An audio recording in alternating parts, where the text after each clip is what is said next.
spirit of filmmaking, restore balance to the world and rid us of the tirade of shit that is David Decoto. Who put the bop in the bop shawop shawop? Who put the ram in the ramalama ding dong? Who are you prying to? Barryman. We watched a movie today. 1313 Bigfoot Island. That's all you need to hear. You got the It gist has of it. trees. Lots and lots of trees. This movie is the first time that this thing takes place out the fuck side, and it's not inside this guy's house. So it's at his cottage in Canada. The last time that we've been outside was Billy the Kid. Billy the Kid. They were not outside. That was the first thing we did for this. All these movies have been outside relatively and whatnot, but not in the woods. Like beyond the property of his house at Malibu. I'll give you that. Okay. I mean, like, all right. Side, like, we thought that possibly it began, this is like, uses half the shots we've seen in a talking cat. And considering how this movie was made first, that means a talking cat is literally like 60% stock footage. Yeah. His own stock footage. Yeah. Alright, I'm going to give a plot. Go for the plot. This one actually has somewhat of a plot. By somewhat, I mean one sentence. A group of teenage boys hanging out in a cabin are being hunted by this girl who for some reason has possession of a spirit that takes the form of Bigfoot, and one by one it kills them because they did bad things to her in the past. There you go. That's it. That's all of it. You think I'm leaving something out? Nah. The entirety of this movie, this hour and 18-minute film, is everything that should happen within the first 15 minutes of a real horror film. Yep. It baffles my mind. I mean, like, to be honest, like, again, like we've said before, the more we watch these movies, the more they're repetitive and the less we can really, focus on actually critiquing. But at the same time, this movie literally is the most padded out movie we've seen, and that's including looking at like Wicked Stepbrother and Cougar Cult and whatnot. This is literally all padding. Wicked Stepbrother. Alright, let's say Cougar Cult first. Cougar Cult was like not terribly padded. It was just a bunch of rubbing. That just lasted an eternity. They just rubbed, and okay, whatever, you rub. Do whatever. Wicked Stepbrother, it was a bunch of walking around. But, in a very, very, very long way, it had a bearing on the plot. It was the killer chasing them down through the house and finally catching up. This does not ever impact the overall plot. If the overall plot is for these boys to die, then fine. They can die. But it shouldn't take... There are 5 boys in total, I think. 5 or 6. They get essentially equal time to die. Each one of them. Throughout the movie. I have to say this. I noticed this. 60, 78. This movie, the way that it's structured, it's ripping off one of my favorite films. Have you ever heard of the movie called The Crow? I'm sure you have. With Brandon Lee, directed by Alex Perez. Really great movie. It's the same fucking plot. Except, Now think about this. Now, actually, in The Crow, spoiler and whatnot, in The Crow, this is a legitimately good movie, but he spends the entirety of the film getting revenge on the people that killed him and his girlfriend. And when he ever encounters the people who did this, he would get flashes in his head back to the time of what happened. This is exactly what happens in this film. Except that she doesn't even necessarily see these people. They just have to be on the island to make this happen. Yeah. But it's the exact same thing. Whatever these group of people did, through the balance of whatever, off-kilter. Hence the reason why the Crow exists in the first place. According to the mythology within that movie, he comes back to right a wrong. there is a rule that you need to follow. You do not reference a better movie in yours, just like when we watched fucking Bermuda Triangle, I think it was, and they referenced Fringe and fucking H.P. Lovecraft. That was Franklin. Was that Franklin? That was Franklin. Yeah, it was. They're all blending together. They're all blending together. I think I know the entirety of both of these houses by this point. Oh, no. But it's something different when you literally blatantly rip off a better movie than you. Yeah. Like, if you just mention it, okay. I do that plenty of times. Yeah, that's the Quentin Tarantino way of referencing shit. That's one thing. Yeah. But if you, like, take a shot for shot... Like, if they were to, say, Quentin Tarantino, let's bring that up. If they were to have, in one of these movies... like a briefcase. They opened it up and it was just a shining light, and then they closed it. And there was a bunch of guns and shit. They never explain it. That's obviously. We know it's the MacGuffin from Pulp Fiction. Why would you do that? In this film, it's a little bit more subtle in the fact that it's just an overall plot rather than like exact scene for scene stuff, but it's still The Crow. Why? Especially Bigfoot Island. What would... Why? The connection is very minimal here. I mean, like, this movie more, like, one, I barely paid attention at certain points. Didn't need to! I know, because the running sequences for each of these characters would go on for like 20 or so minutes for each one. I did the math real quick. If it's 1 hour and 18 minutes long, they each essentially had 13 minutes to themselves of just running through the woods away from Bigfoot repetitive footage. We'll get to repetitive footage in a minute. Hold on. In a minute. This movie's the worst culprit out of all the films. In a minute. Okay, I want to get to acting real quick because it's going to be really, really, really, really, really, really quick. If a character's introduced and it's male, they die immediately. No chance to act, except for the one boy, but he doesn't act anyway. He's just there. The only person who had a chance to act throughout this entire thing, besides the guy in the Bigfoot costume, but I don't really think he got a chance either. No, because there was 10 shots only. The only person who got to act was the girl.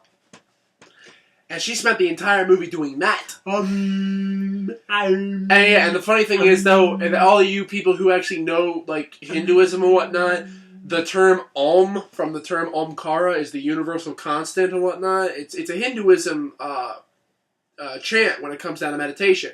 She's not even saying Om. She's saying like she's trying to remember her lines. Yeah. You brought up a joke one. I was like, we're gonna keep rolling until you remember your line. Really, David? Do I need to keep going? Yep. Can't we just cut and give me the line? Nope. I'm getting some great scenery shots. Alright, let's go to the shots, because that's literally all we can say about the acting. Okay, well, let me preface this real quick. We have said before that several of these films, I can't remember which ones, but odds are we said it a lot throughout, several films reuse shots. They take the exact same shot in the same angle. One, I think, that really stuck out in my mind was the second one we did where they were tied to the stairs. The Atlantis one. Bermuda Triangle. Yes. Bermuda Triangle, the last scene, just reused shots. The same 3 shots. Over and over and over and over. But it was only for that scene. Only for that one scene did they reuse those shots. As much as we can bitch about that, that was only one scene. Contained. It was quarantined. This film took all the shots and just sprinkled them throughout. Just this shot goes all here, that shot goes all there. Actually, I want to actually see if you cut this movie down, if you take all the shots that were reused and you just get rid of them and you only have the one time they're used initially, this movie would be like 15 minutes long. The first guy would run for a really long time. And the very last guy would run for about 5 seconds. Yeah. And then that. The thing is, and that's the one thing too. The shots, the reuse of the same exact shots. And we're not saying the same exact angle. We're talking about literally the exact same take. Guy goes running by, and say that the camera moves up slightly to the right, and there's a little bit of a camera jostle, so you can always remember that it's there. Then few cuts later, or guys running through. They reverse the footage or something even. like that. Like, no, half the time they don't. Like, it's so lazy. The first time that we see a character in here, the very first character we see, of course, pretty much all the people in this movie are shirtless. The girl is, like, wearing a tarp.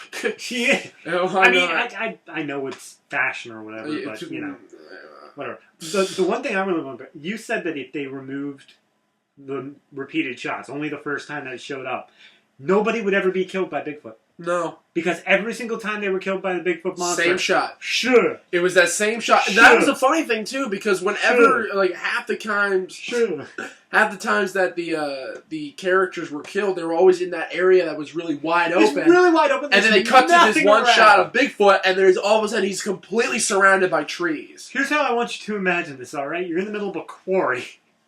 It's been deforested. They're on a pretty forested island. Or, actually, it's not an island. They're on the edge of a lake. We're in Canada. Point being... We even see a Canadian flag. They did at the very beginning. But it's completely deforested. You're in the center. There's nothing that Bigfoot could possibly sneak up around you from. And then all of a sudden, you're Bigfoot in this situation, right? I'm the guy. He missed that. Oh, and this was the one... It was the second to last guy, which this is ridiculous. He 360'd. He made sure no one was there. And then when he stopped, and then he looked behind him... No, actually, no. He didn't look behind him. He just looked up, as if Bigfoot was hovering above them. Really? No. This is not how this works. One thing I want to go into is this film's going blue. Oh yeah. We had a debate about this. Whether it was blue. Because it's so fucking bleached. The one thing that when we initially defined going blue, we said it was just padding in general. And this one, actually, the going blue was the only plot thing in the movie. It was the only thing that actually made any of whatever was happening sense. Forward. So what it was it was whenever she had like little flashes of like what they did to her. It was a little like, oh my god. And it was just like them saying like, I just gonna. It was just a little flash of like, hey, you sure like sugar. What was the one? Oh, no, sugar or something. No, it was like I can't remember. It was like so you like sugar or something like that. And like there's this one like every single and like if you remember The Crow at all and how like some of like the characters say something before what they do. Like there was this one guy called Fun Boy, and his whole thing is like, I got something for you in my pocket or something like that. Some of these characters, like this one character is like, so you like nature, huh? I'll give you something more natural. And then they just did a few cuts. Where he was smiling, showing way too much gum. He's like. No offense to the guy who actually, was there. Offense to the guy. No, because to be honest, actually, even a bad actor under the right circumstances can deliver a reasonably believable performance. See, I view this as like the Nazi general's defense in the war crimes things, where they were only following the director's orders. No, you could have stopped. You could have left. You could have said no when he casted you in the first place. All right. This movie is like being a part of an abortion. You can't give up halfway through. Something's gonna go terribly wrong. Subscribe it. Anyway, I've been saying worse shit than that the entire season. One thing that we were actually talking about, we should debate because we were not sure about it. We were talking in the car earlier because we need to take a drive to get away from this film. We need to take a break. Yes. Why she is so pissed off at these people. I'm going to give the facts. Yeah. I'm going to give the facts, and then we'll get into what we take that as. She is going after these boys because they did something. Obviously, because of the whole, like, you got sugar, you're all natural, whatever shit. That was the past, and they did something. And then the one boy who doesn't die, maybe, it's like left up to you decide. He apologized for his friends and just, they're not really my friends. They don't, it's just, I'm so sorry for what they did. Now, her exact words. It's not explained throughout the entirety of the film what they did. Some characters say, like, I was waiting for the cops to bust down my door. Some were saying, like, man, what we did really was wrong. But never was it explained what they did. Until at the very end where the girl says, and I'm going to try to quote this as much as possible, but I'll try. It was like, the things they did to me, the terrible names they called me, and they would have done worse if you didn't stop them. Okay. Based off of what I said there, I'm going to say my interpretation first. The things they did to me, colon, and then she started listing the things that they did to her, such as calling her terrible names. And they would have done worse if they had continued. So it seemed to me that the entire reason she's killing these people is because they called her terrible names. Matt, how did you interpret? I interpret it not as a colon, but a semicolon. Where it's, it's the end of one idea and then the beginning of another, but at the same time they're conjoined together. Basically saying that they did terrible things to me, they called me names and whatnot as an addition to the terrible things. Right. And then they would have done even worse. And they would have done even worse. Now, like, with the flashbacks in the very beginning, it alluded to the fact that these guys possibly raped her. It's all very close and personal shots that are used during very physical scenes. Exactly like The Crow. But the thing is, this one, it's never, and to be honest, actually, I can completely see David's point of it. This isn't really my point of view of how the scene was. These are two very viable options, and I think we're giving this movie way more credit. Jesus Christ, we're analyzing. More critics. They're both viable options, but at the same time, either one, it doesn't make any difference. The movie was horribly executed when it came down to conveying this idea. This movie has a very poor means of conveyance. That's kind of why I want mine to be true, because it just makes it that much worse. Because that means literally this girl was killing them just because they called her crazy. She's the most petty bitch to show up on screen yet. Oh yeah, I didn't give a fuck about this character. That's the thing. She never... at the very beginning she wasn't on it, and then somewhere in the middle she left. And then at the very end she left. But the entirety of the film, she was sitting cross-legged on a rock going, oh, mum. Oh, Spirit great of the spirit, forest. Return balance, avenge your maiden. Now that's why the thing I was... That's why we're a little iffy on it, because I was about to say, I'm like, well, maiden is another word for virgin. It is. It comes from the Latin... root. It comes from the Latin root word of virgo and whatnot, which means virgin. Like maiden name is before you get married. So it follows that thing along. So, alright, one, if they legitimately raped her, she ain't a virgin no more. So she ain't the forest maiden. So how's this fucking working? Two, if she didn't, if they just called her names, it made more sense. Which also means that she is a petty bitch. But also, if she did get raped, I was thinking they could have gone with a more classical sense of maiden, in the way of just like... spirituality? Yeah, like spiritually still pure. She didn't... She's a Mormon. Yeah. So, yeah, that's... Oh, and there's so much blending in mythology here, because like she's chanting a Hindi... she's almost chanting a Hindi. Almost chanting a Hindi prayer, at the same time doing like this great spirit of the forest. So, what, are you a Wiccan? I mean, this is obviously written by somebody who has absolutely no idea about a goddamn thing about neo-paganism. And then at the very end of the film, I'm sorry I'm jumping ahead here, but I wanted to mention it. The whole thing of the ending is she's got the last guy, the one who apologized, just alone. Just kept him and her in the house, and Bigfoot is being like held essentially as a dog on a leash outside.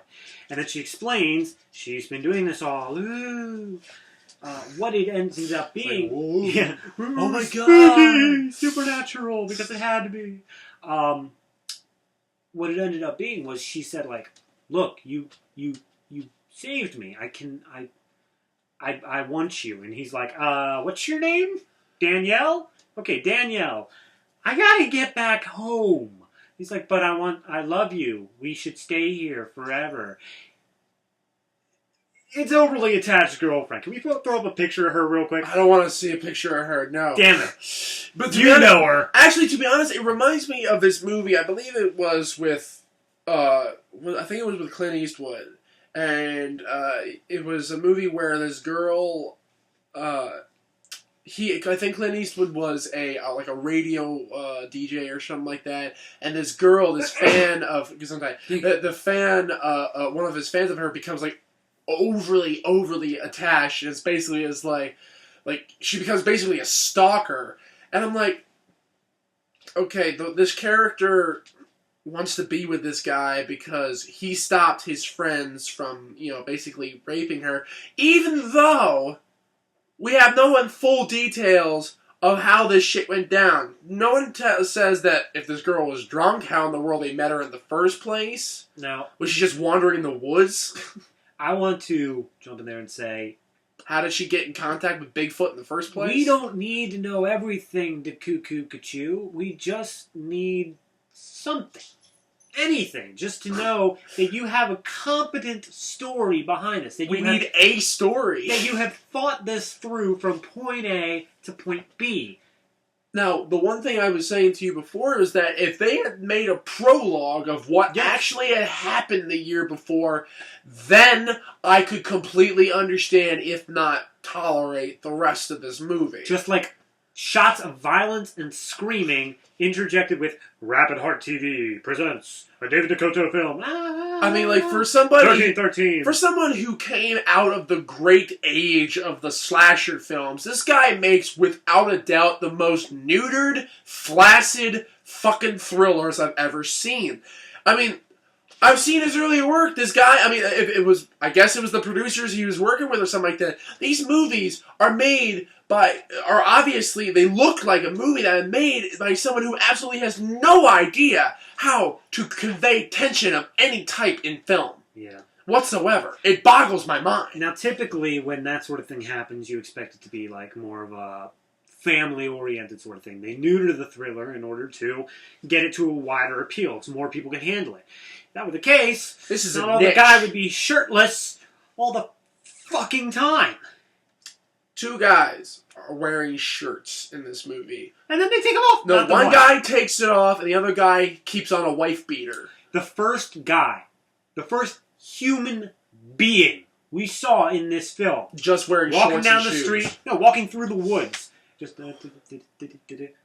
short backpack, and I'm pretty sure he had a shirt on his thing. Backpack, shorts, shoes. He is in Canada, British Columbia. Now, of course, it's in the middle of summer, all that jazz, and I get that. And to be honest, actually, there's plenty of times where I've gone on vacation, and sometimes that's all I fucking wear. But at the same time, there's absolutely no reason whatsoever. I mean, can I get to character motivation? It goes back again and whatnot. We don't know Dakota's sexual preference and whatnot, but at this point, it doesn't fucking matter. It really doesn't. It really doesn't. Even if this movie was made with a somewhat of a sexual purpose for these characters, it is not effective. Real quick, I want to get back to the padding, just to say this. Oh, you mean the actual film? Real quick, I want to go back to the entirety of the film. It's this...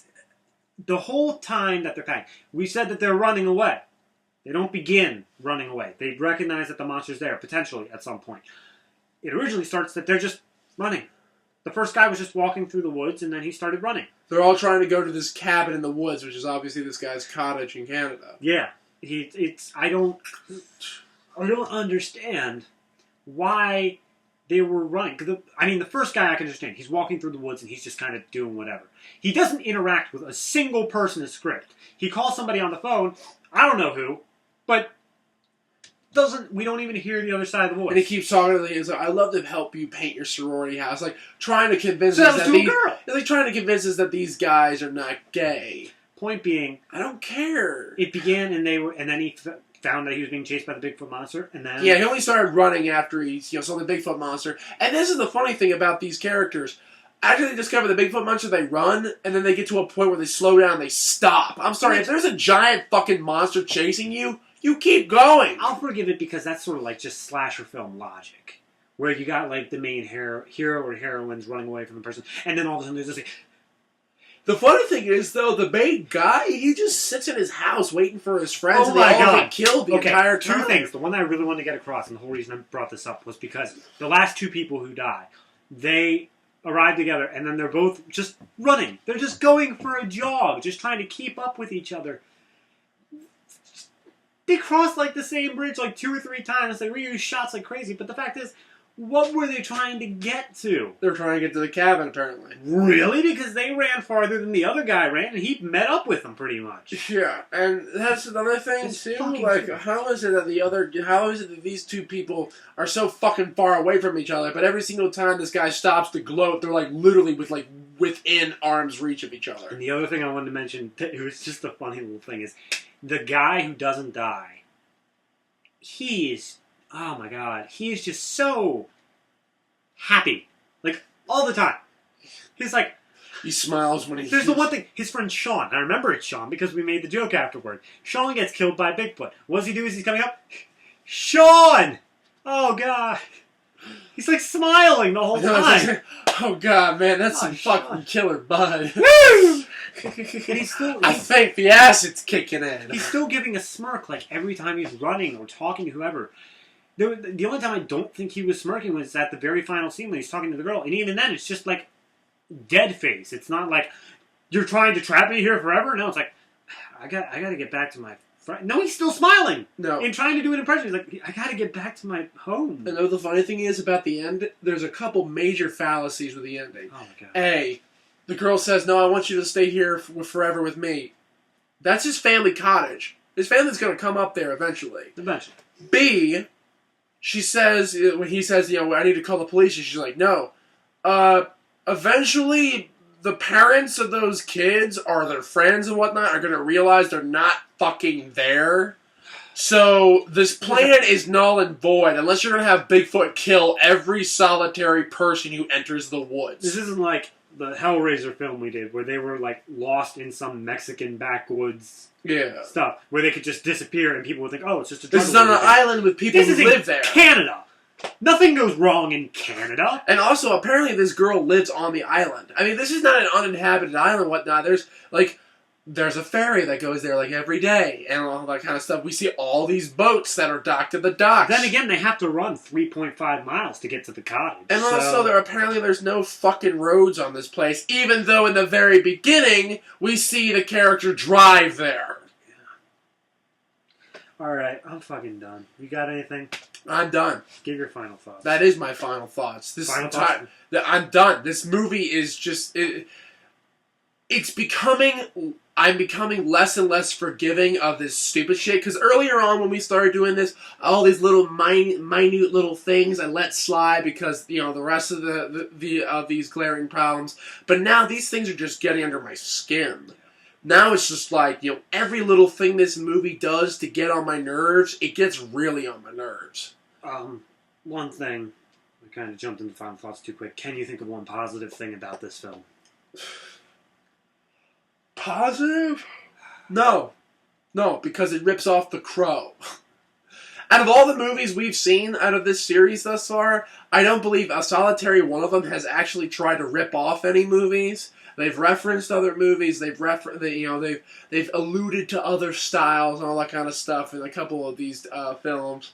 But this movie is a blatant ripoff. And we always have this rule: if it's a good movie, it's an homage. If it's a bad movie, it's a ripoff. Yeah, this movie is a ripoff to the nth degree. All right, my final thoughts. I thought of something good, and it's going to go into my final thoughts. We're outside. That is true. We're fucking outside. We've gone, what is it now? 6 films before this. Trapped in that goddamn modern house of his in Malibu. We got out into the great outdoors and there's trees and there's rocks and there's dirt and I'm so happy we were outside. By the end of the film, I wish he would have shown even one different fucking tree, but I'm just glad that we're outside. You know what's really tragic? Is that I would gladly take an Asylum film over this. Oh, definitely. I would think an Asylum film would be a huge step up. Asylum is laughably bad. This is just bad. Yeah, I mean, the Asylum actually has a slight point to try to make it laughably bad. I mean, you ever see fucking Sharknado? Like, that is an Asylum film. Can't wait for the sequel. But going into my final thoughts still. Hold on. Yeah. Going into my final thoughts still. It's only a good thing that we're outside because we have sat through all of these films. To a viewer who this is their first 1313 film, Or only one for that matter. hopefully, this isn't a plus. In which case, nothing in this movie is a plus. You may find the Bigfoot maybe is laughably bad, and the fact that it's just obviously a guy in like a monkey suit. It's nothing incredible. Even though you never get a clear shot of that character. No, you don't. Whatsoever. But whatever. I'll gladly take that. You may find that's maybe laughably bad, and you'll get some enjoyment out of that. But overall, we're just so sick of it. Shit. If we could sit here and just like wipe our minds of the memories of each 1313 film every single time after we finish a review, then I'm sure we would find each one slightly more enjoyable. Slightly. But it's because we've seen the same repeated shit over and over and over that we just cannot take anymore. You know, the directors that are like condemned by saying they made the same movie over and over and over again. This is quite literally the same movie over and over. You say condemned. This guy's taken that condemnation, turned it into a blessing of his, where he can just make money off of He's nothing. done multiple series, apparently, where this has been the case. We haven't even covered his series 2. Which is, as far as we can tell, only one film. No, there's 2. There's 2 twos? Yeah, there's 2 twos. That's hilarious. From what I understand. Alright, are we done? Yeah. Alright. As for recommending this film, no. No. Alright. Next on the agenda, what is it? UFO invasion. UFO invasion? Well, That's...